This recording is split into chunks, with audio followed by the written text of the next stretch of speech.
talking about we're talking about Apple and their working conditions for their employees over there in China.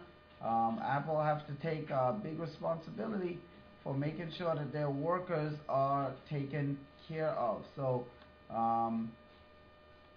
that was a that was Apple, but now Microsoft, Oracle, AT&T, all of those companies seem to be on Apple's side. They're sticking up for Apple. I mean, they're sticking up for the competition. And why is that? Well, because according to a report by Apple Insider, they all coming together because it seems like there might be a looming iPhone 4 ban.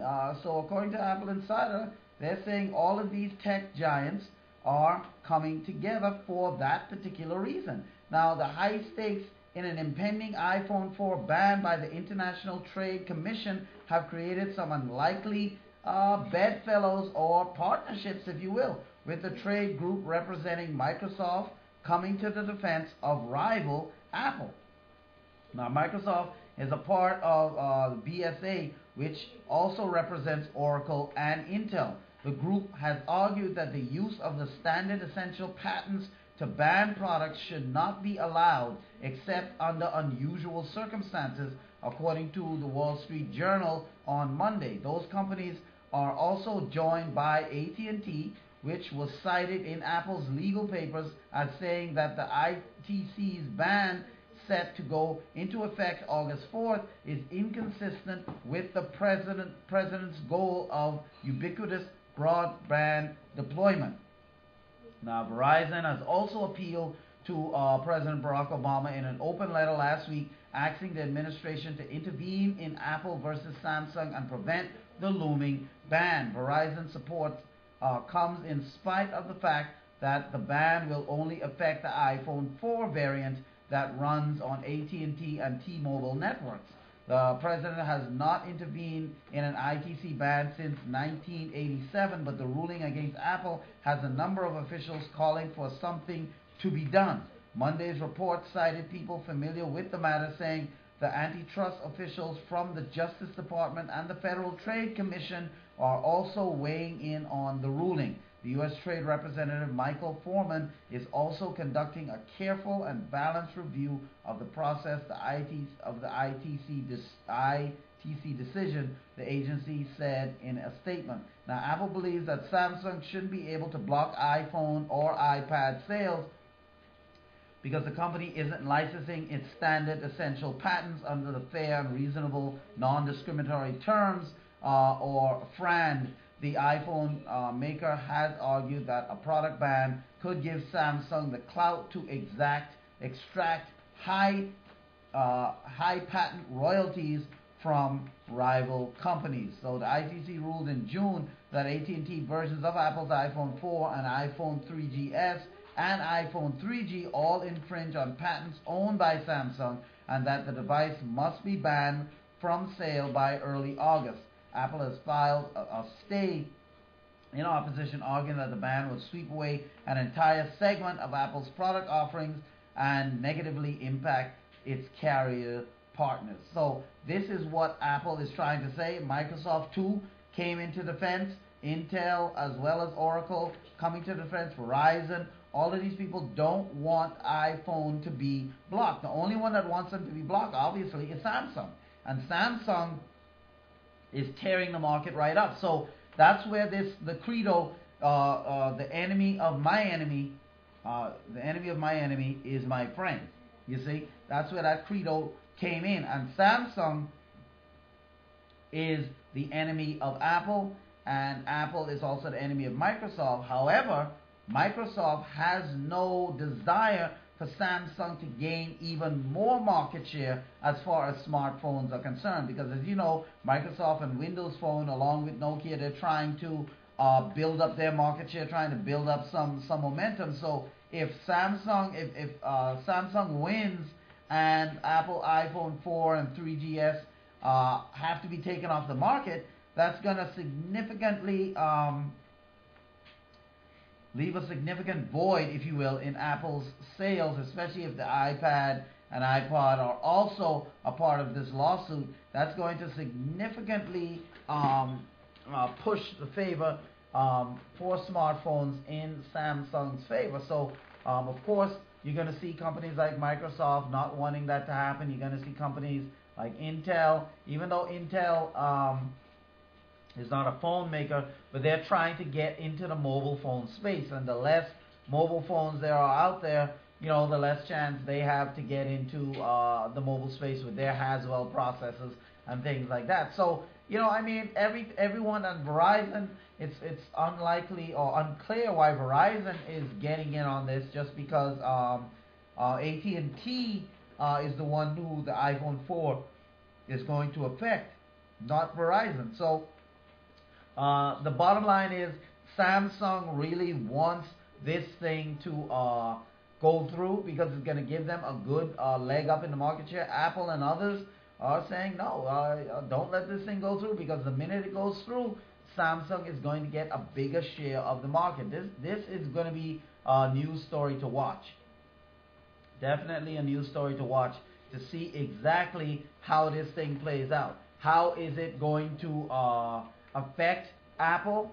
Is Apple going to be able to? It's just right now Apple can't afford these two big missteps. First, you have the China labor abuse story, and now if Samsung is able to get their ban on iPhone 4 as well as iPhone 3GS and 3G, Apple is just going to take a hit in multiple areas, because right now they're already taking a hit because they have to explain this Chinese worker abuse, and now they're going to have iPhones and product not being able to be sold. It's really gonna help and bolster Samsung. Windows might even get a little more market share, but they're just not willing to take the risk, because Samsung is on such a roll right now that it's quite possible that Samsung could just run away with this situation. So they're not willing to take that risk. So we just have to wait and see how this thing plays out, because the more it goes, the more it seems that Samsung is just on a tear and able to do things that most companies can't, as far as keeping their momentum going and keeping things going as far as their sales and sales of Samsung Galaxy S4. They now have the Samsung Galaxy S Zoom, that camera phone, not just a camera phone as far as like you're used to having a camera on your phone, but this one is an actual camera phone that is a camera, and as well as being a Samsung Galaxy S4 with that zoom 10x optical zoom that it has on the front of the camera of the phone. Definitely gives this a leg up as far as cameras and anyone wanting to take more pictures with their phone. So Samsung is on a tear right now, and so we just gotta wait and see how this situation is going to affect them at this time. Now, our next story is dealing with Sony. Sony and Panasonic seem to be teaming up. A lot of companies seem to be coming together of late. Sony and Panasonic, just when you thought that physical discs were dying out, no. Sony and Panasonic don't believe so. And so they're teaming up to provide or to develop the first 300 gigabyte optical disc. Now the two companies, and that's more than what Blu-ray can offer. Blu-ray right now is about 50 gigabytes, which is a lot. You see the quality of Blu-ray, but 300 gigabyte optical disc definitely would be able to hold tons upon tons of information. Now the two companies plan to create a recordable disc that can store, according to them, 300 gigabytes of data, and hope to have it on the market by the end of 2015.